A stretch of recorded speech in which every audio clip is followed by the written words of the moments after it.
Did you know that the Eiffel Tower in Paris was meant to be a temporary installation for the 1889 World Fair, held in Paris to commemorate 100 years of the French Revolution, and was never taken down because an antenna was built at the top of the tower to conduct wireless signals?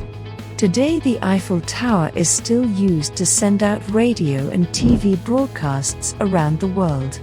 What's more, even though the tower lights up each hour at night, you could be fined for taking a picture of it, since the government claims that this light display is artwork and therefore copyrighted.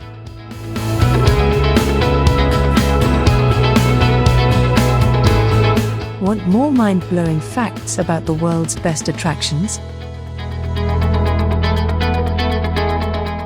Subscribe to our channel now.